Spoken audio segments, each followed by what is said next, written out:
So hi y'all. Yeah, it's me, Tommy Stone. I'm back again with another story time. And I feel like you like this one too, because trust me, it's also as juicy as the last one. Let's get into it.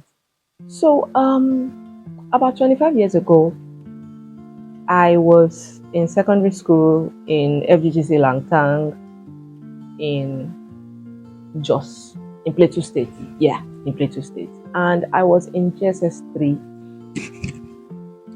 It was a boarding house. I mean, all girls, and it was a boarding house that was far, far away from the city. I think Langtang is about a few hours away from Jos. So, yeah, so I was in GSS 3, and in that time, my dad was working.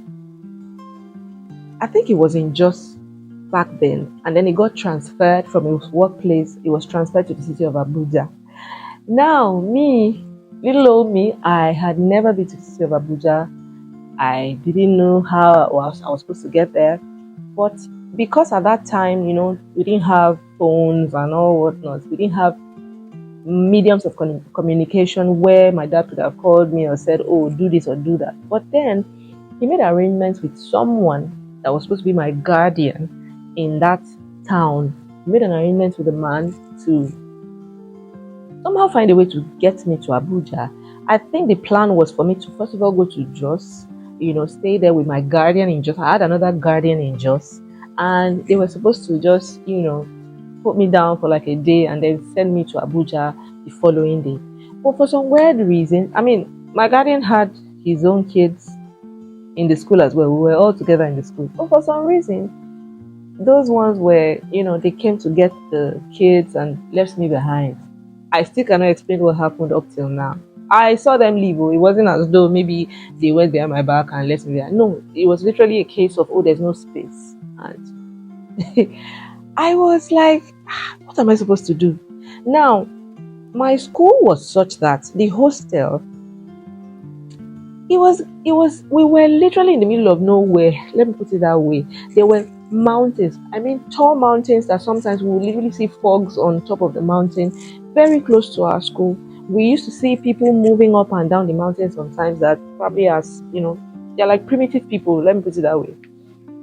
And we had cases of some people trying to get into the hostels, molest the girls and stuff like that. So everybody knew that apart from Madam Kwekwe is very small compared to when you have, hoodlums literally come into the hostel and, just have their way with whoever. So I was worried.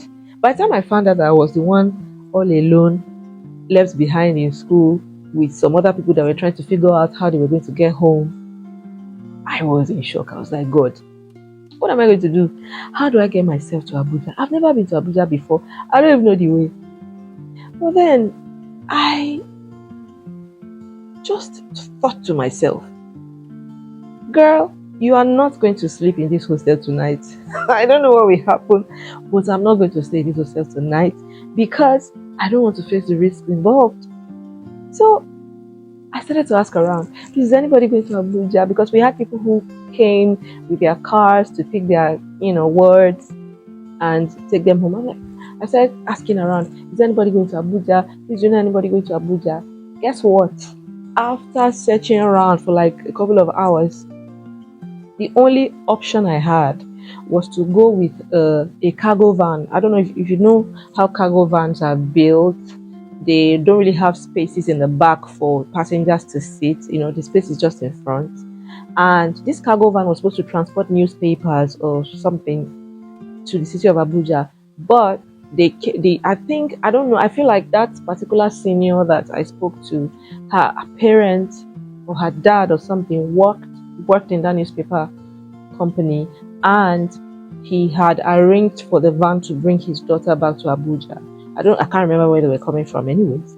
So she would definitely sit in front. I mean, typically, there was no space for me to sit except at the back of the van, especially on the tire. If you know there's a way these cargo vans are built that you only have the sitting position that is in the back of the van is just like the top of the tire. You understand? And you can imagine how hot that thing will be because when the tires start moving, I thought to myself, I would rather endure that hotness than sleep in this hostel today. I don't know what will happen. I just have to get to Abuja. You know, she started to question me. Do you know where you're headed? Do you even know where you are going in the city of Abuja? I said, yes, I have an address. I'm going to Life Camp, but I will shall find my way. But first of all, I just need to get me to the city of Abuja. And then we started to head down. Now, this trip I'm talking about, this journey I'm talking about, is about 6 hours plus to get to the city of Abuja. We didn't start that journey until in the afternoon. I think maybe like 2 p.m. or thereabouts. And we started. I remember that a few other people too who didn't know how they were going to get to Abuja, we all came together and we were about 3 at the back of the van, either 3 or 4 at the back of the van. The senior girl was so, you know, kind enough to allow all of us to stay at the back of the van, and then we headed down to Abuja. The journey was hot. That's the best way I can explain it. The journey was the tire was hot, but I did not care. I couldn't be bothered. I just needed to get to Abuja. So we headed down. We got to Abuja eventually. After so long, we got out of the back of the van, and then she kept asking, "Oh, are you guys okay?" I said, "We're fine. At least we're here. That's all that counts." The experience, regardless, the hazards of the journey, regardless, I couldn't care. I cared less at that point. That I got to my destination, albeit not through the means I expected, I was glad. By the time I got to Abuja, I got down. Back then it was those boxes, those iron boxes that we used to use. I carried my iron box, put it on my head. She asked me if I knew where I was going. I told her. She described how I was going to get there. I needed to first of all take a bus, and then after that, I'd take a bike that would get me to where I was going. I did all that with joy and gladness. It was late at night. Yeah, I think I should also mention that part. We got to Abuja pretty late. I think we got to Abuja around 8 p.m. or thereabouts, 8 p.m., 9 p.m. ish. And then we got there. I carried my box. She asked me, "Do you have tea fare?" I said, "Not really. I don't have." I mean, back then, who had the bank account? There was no bank account to even say, "Oh, I want to go and withdraw money somewhere to have some cash so I can transport myself in the city of Abuja." But the senior was so kind. God bless her wherever she is. I don't want to mention her name, but she was so kind to me at that point. And she gave me some cash. I got into their house first of all, saw her parents. Those ones gave me money and said, "Okay, just go this way, go that way, go this way." And then I entered the bus, carried my box, took a bike, got to Life Camp.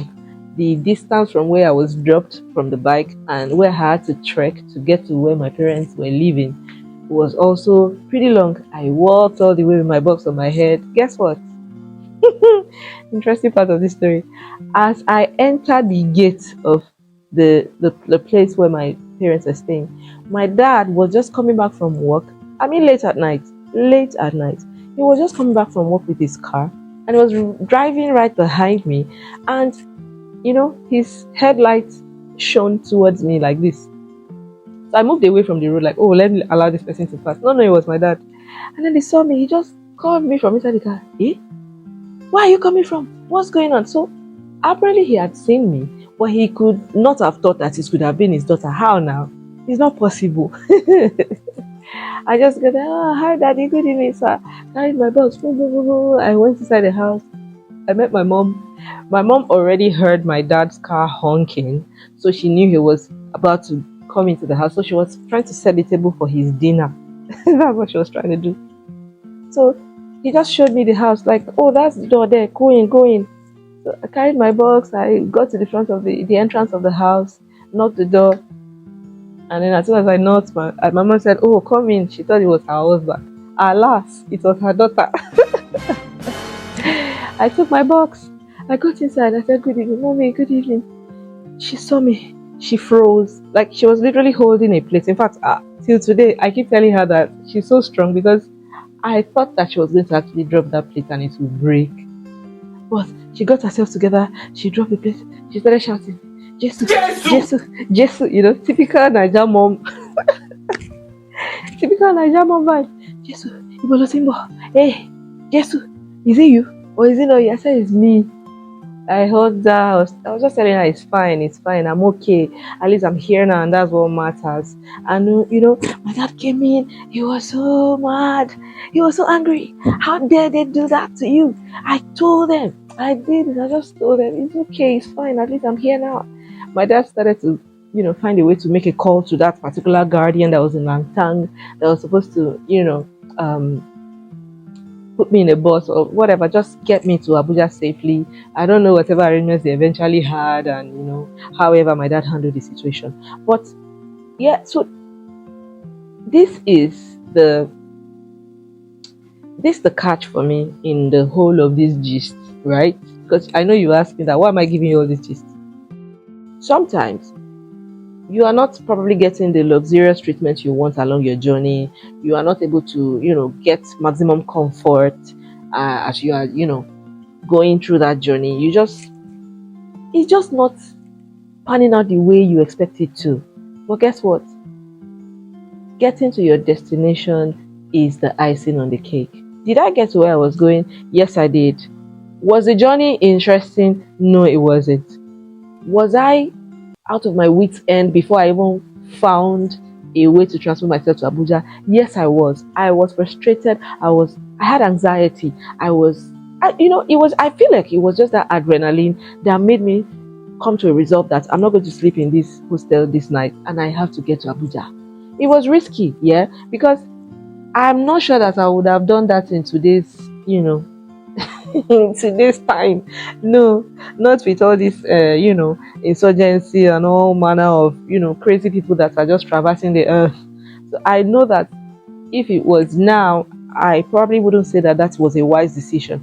But at that time, it served the purpose, and that's what counts. Remember that even Jesus, when he was going to have his triumphant entry, he had to use a donkey that had never been ridden before. You understand? And I know that, people would have expected that, oh, maybe you should have used a horse that is decked up and all whatnot. But guess what? Jesus had his triumphant entry. I had my triumphant entry in the city of Abuja, whether or not it was by a proper vehicle or whatever, special treatment, having a wonderful experience. Trust me, I got to Abuja, I did not see any trees. You know how that you are traveling and you are seeing the trees, you are seeing the landscape. I don't see anything. We were just cooped up inside our van, and we got to Abuja and we asked them, "Are we in Abuja?" They said yes, and I came down. So, not a very interesting experience, but it served the purpose. And God took me from the city of Jos Langtang. He got me to Abuja safe and sound, and that's my story for you. So, what's the moral of this story? Sometimes God getting you to the destination might not necessarily come with the best of transportation. But the bottom line is get there. Did you get there? Just get there one way or another. Make a move. Don't accept the status quo. Make a move. I made a move. Like, I desperately made a move. In fact, right now when I think about it, I'm like, oh, I was how old? They're going 25 years from my age right now. I was pretty young, but I was so focused on getting out of that place and getting to the city of Abuja. As risky as it was, God took me there, right? And that was what mattered at the end of the day. So, my darlings, make a move. Do not rest on your oars. Do not accept the status quo. Make a move. Can you share with me any of your crazy experiences like that you've had in the past? Just share something with me, Sha, in the comment section. Let's gist about this. But that was my experience, and as much as right now when I think about it, I'm asking myself that how did that happen? How was I able to brace that particular situation? But I believe that it was the power of God in me at that time. God was just propelling me, and His angels were, giving charge over me at that point, and that's why that van had to come into place, and God took me to my destination. So yeah, thank you for listening to my story. I'm definitely going to be coming back with another story time very soon. So watch out for that. And stay tuned. I love you guys. Bye.